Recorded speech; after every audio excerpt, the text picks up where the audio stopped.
Amici bellini, eccoci tornati nello studio, insomma in una situazione un po' più congeniale, e la notizia di oggi insomma è che pare che sia saltato definitivamente Perez, e ha anche senso se avete seguito gli altri video, e si parla di rinnovo di Politano praticamente in chiusura, si parla di un rinnovo di Kvara. Ricapitoliamo.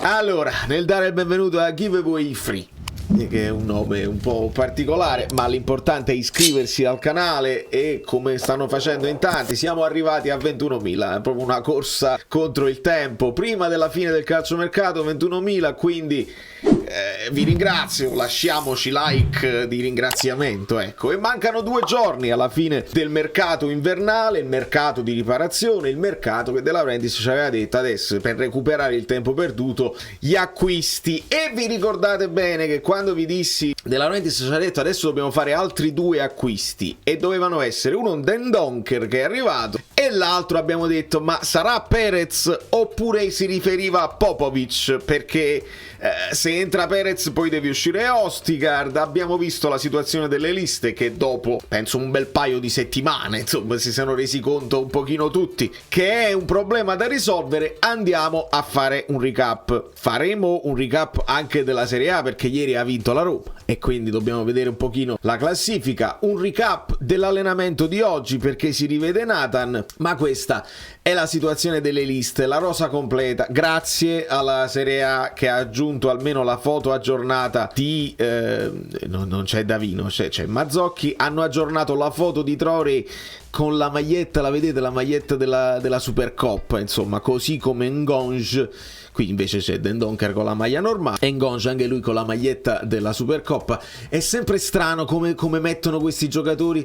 Purtroppo Frustalupi non è considerato il vice allenatore, non c'è il vice allenatore del Napoli. È sempre strano, mettete Lorenzo Russo attaccante e mettete poi Kvara centrocampista. È strana come cosa, non ha molto senso. Gaetano attaccante e Kvara centrocampista. Si aggiunge Lindstrom, sta sempre nei centrocampisti, ma tanto non gioca né da una parte né dall'altra. Insomma, questa è la situazione della rosa completa. Se andiamo a vedere la rosa dei 25, ovviamente abbiamo questa situazione dei 17 che vi dicevo, della lista over 22, cioè senza vincoli. Manca, vedete, è stato aggiunto un Dendoncker, manca Traoré ancora perché giustamente sta facendo questa riatleticizzazione, quindi non è considerabile non si può convocare, non si conta su di lui, quindi uno degli acquisti di gennaio. È da vedere sul lungo e da capire se vale la pena fare questo diritto di riscatto o meno. Ci sono sia Osimhen e Anguissa dovrebbe tornare, potrebbe essere tornato oggi, niente allenamento oggi ma lo vedremo, potrebbe allenarsi da domani. Nella lista, questa è la lista importante, quella del vivaio Italia, formati in Italia: Meret, Di Lorenzo, Raspadori, Politano. A questi ecco perché Politano, vedi, poi uno si chiede ma perché il rinnovo di Politano? È perché i giocatori formati in Italia ti aiutano nelle liste e quindi hanno probabilmente un valore più alto. E io già sento la voce di Giuffri che dice ma tu dove lo trovi un altro italiano? È meglio che ti prendi, che confermi Politano. E quindi si parla di questo rinnovo di Politano, ma si parla addirittura di 3 milioni. Cioè è chiaro che poi si va alle negoziazioni per il rinnovo di Kvara.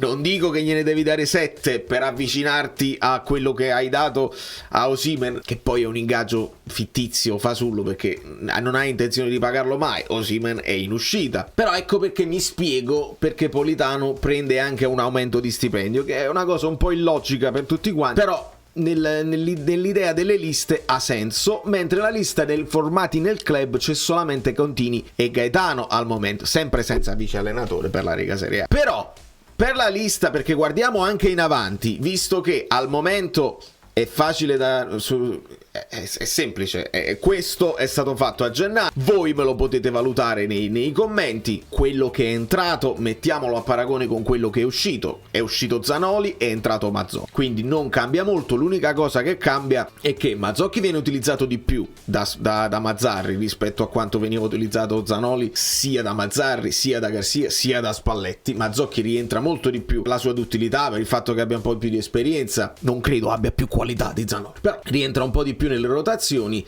Non è vivaio Napoli, però è vivaio Italia, quindi può rientrare in quella condizione lì. Dendoncker in questo momento è un giocatore in più, però visto che dobbiamo mettere Traoré a un certo punto nella lista, si sta ragionando su far uscire Demme dalla lista dei 25 e quindi dei 17 o meglio, e quindi Dendoncker è uno di quelli che viene al posto di Demme che veniva utilizzato poco, e Dendoncker può essere quindi la logica, se vogliamo. Io sto cercando una logica nel mercato e voglio darvi una mano, e Dendoncker è uno di quelli che può essere utilizzato anche in difesa, quindi questa d'utilità che può aiutare il Napoli. Dendoncker, centrocampista che può sostituire Demme, fisico di rottura, che può essere messo anche in difesa. Quindi invece di far uscire Østigård ed entrare Perez, che non cambiava nulla, si è scelto di mettere Dendoncker come doppia pedina, anche perché tornando a Anguissa, alla fine Dendoncker non punti a farlo giocare titolare, è una pedina che può entrare nel secondo tempo dove ti serve, dove ti servirà di più. Consideriamo sempre che è uscito Elmas a 25 milioni, ripeto, io non faccio mai il ragioniere, non mi interessa se il Napoli ha speso di più, ha speso di meno, ha guadagnato. Questo è un discorso che si fa a fine anno, quando si devono tirare le somme per gli utili, il fatturato e le tasse che ci devi pagare. Esce Elmas, entra Traoré, perché è il giocatore un po' più duttile quando sarà disponibile, che può fare sia un po' la mezzala offensiva, sia mettersi al posto di Kvara, mettersi anche a destra, mettersi dietro le punte.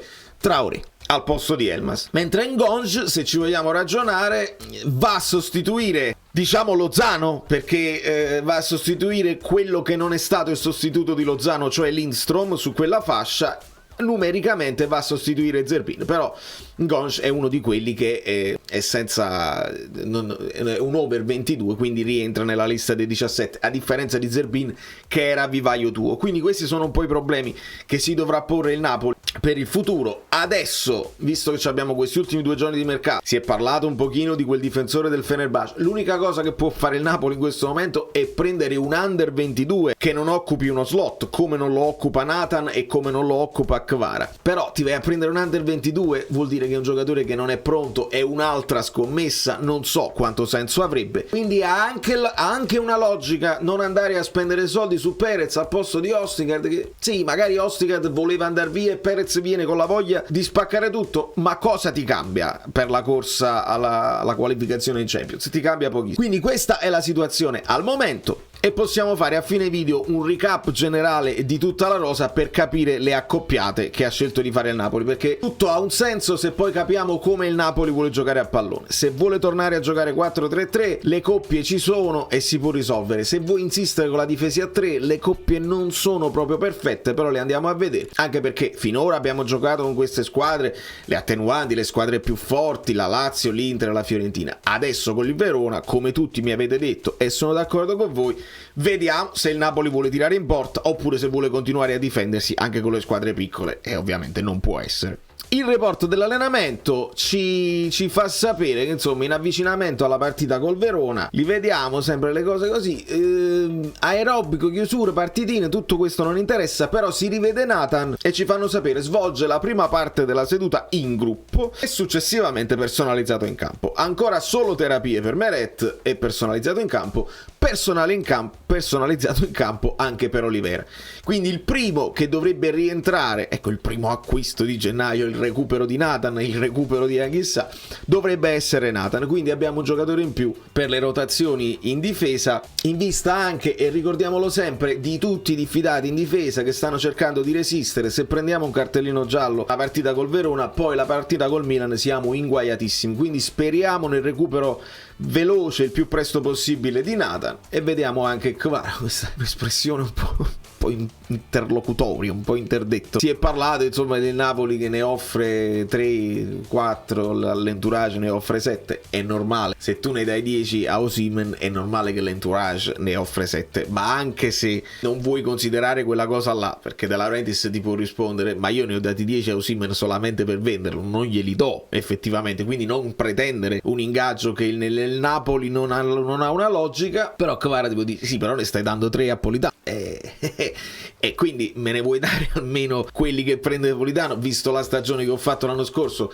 Magari questa stagione non è sfavillante come quella dell'anno scorso, ma comunque abbiamo visto che senza di lui il Napoli gira poco, è comunque il pericolo numero uno del Napoli quando non c'è Osimhen, insomma tutti vanno a triplicare Kvara e si liberano degli spazi. Insomma, questa è una situazione che il Napoli deve assolutamente risolvere. E la Serie A ci ha detto questo. Insomma, il Torino, vincendo col Cagliari, si avvicina purtroppo al Napoli. L'Atalanta si sta dimostrando una delle più accreditate per quel quarto posto. La Juve non va oltre il pareggio, la causa, insomma, l'espulsione di Milik, non riescono ad andare oltre il pareggio, il gol di Baldanzi. Il Milan acciuffa questo pareggio, anche se è il Bologna alla fine che lo acciuffa alla fine, rigori sbagliati, insomma è successo di tutto. Genoa-Lecce 2-1, Verona-Frosinone 1-1. Il Monza torna a vincere, c'è stato quel discorso di Palladino che ha fatto un po' esaltare tutti. Lazio-Napoli ne abbiamo parlato ampiamente, ancora grandi polemiche, poi possiamo parlare, ne abbiamo parlato con gli abbonati, il pugno che sfiora il pallone, poi dopo prende Nzolan, faccia il rigore, non è il rigore. Insomma, l'Inter alla fine con la Fiorentina, dove dovevano smuoversi i punti, Juventus-Inter doveva essere un +3 per loro e Fiorentina-Inter poteva essere un inciampo per l'Inter, e invece l'Inter con una partita in meno riscavalca la Juventus. E quindi ragioniamoci su queste partite da recuperare, perché leggevo sì ma il Napoli sta lì però c'è una partita in meno, e anche l'Atalanta c'è una partita in meno. Noi abbiamo da recuperare sulla Roma che ha una partita in più, e quindi possiamo riavvicinarci alla Roma sicuramente, ma la Fiorentina, l'Atalanta, la Lazio e il Bologna, anche il Torino hanno 21 partite come noi, quindi dobbiamo cominciare a fare il famoso filotto, altrimenti non ne usciamo da questa situazione di classifica, intruppati, pochi punti ma troppe squadre, veramente situazione delicata. Di conseguenza andiamo a vedere di che si tratta, le coppie ideali di una situazione così. Meret con Gollini ovviamente, e non c'è dubbio. Consideriamo Dem fuori? Lo cominciamo a considerare fuori? Mettiamolo tra i non disponibili. Dispiace tanto per il ragazzo, ma andiamo per logica. Prima o poi recupererà anche Oliver. Poi mi potete dire voi, potrebbe anche essere messo fuori Zielinski in questo marasma generale, situazione di contratto, anche modulo, o più che modo di giocare del Napoli, perché se non fai tu il gioco offensivo e chiedi a Zielinski di fare il difensore aggiunto, il centrocampista di rottura, non ti serve, meglio a quel punto tenerti dentro. Aggiungiamo tutti, anche Cajuste ovviamente sarà recuperato, Lindstrom non so proprio dove metterlo, Ostigard che dovrebbe rimanere, Lobotka l'unico inamovibile, Gaetano, ogni tanto mi parla Gaetano verso l'Empoli, non puoi toglierti un altro giocatore che fa parte del vivaio Napoli, poi non lo puoi sostituire con un altro, quindi non avrebbe senso la cessione di Gaetano in questo momento. Kvara e Raspadori, allora un macello, però cerchiamo di andare per logica. Con il 4-3-3 le vedete, le accoppiate hanno ancora senso. Possiamo mettere Lobotka, Cajuste, Anghissà, Dendoncker in questa situazione, anche se forse Cajuste è più mezzala di Dendoncker, quindi li possiamo anche alternare, ovviamente caratteristiche molto diverse tra Lobotka e Dendoncker, ma nella logica abbiamo questo. Traoré e questo Jolly, diciamo che va un po' considerato vice Kvara, un po' puoi metterlo come mezzala d'attacco, e qua abbiamo una situazione un pochino tutta da rivedere, perché lo capirete, questo era uno dei punti di forza nostri dell'anno scorso, questa mezzala sinistra che in questo momento non funziona tanto. Ecco perché Raspadori poi veniva a volte utilizzato anche al posto della mezzala. In questo momento la coppia Osimhen-Simeone, quando tornerà Osimhen, Gonge-Politano e Lindstrom-Kvara. Questa è la situazione. Se poi ci mettiamo a 3, la situazione è molto diversa, perché devi considerare che Di Lorenzo può fare il braccetto, adesso è stato utilizzato come tutta fascia. Lo stesso Dendoncker mi piace poterlo vedere anche nella difesa a 3. Mario Rui su questo tutta fascia non funziona tantissimo, quindi forse è preferibile vedere Olivera. Nel centrocampo a 2 si sta ipotizzando un Lobotka chissà, e poi dietro la punta Osimhen ci puoi mettere Ngonge e Kvara, e non sono male secondo me. ma con il rinnovo di Politano siamo sempre lì, insomma bisogna capire se questa squadra la sta facendo De Laurentiis, se la sta facendo De Meluso, se la sta facendo Giuffri, se la sta facendo Mazzarri o se la sta facendo il prossimo allenatore, che ovviamente sapete è la coppia Klopp-Conte con Xavi pronto a subentrare insieme a Potter, perché questa è la nuova idea di De Laurentiis che ci sta ragionando molto. In conclusione vi ricordo la situazione delle liste, che è diventato un argomento interessante e quindi ve la ripropongo.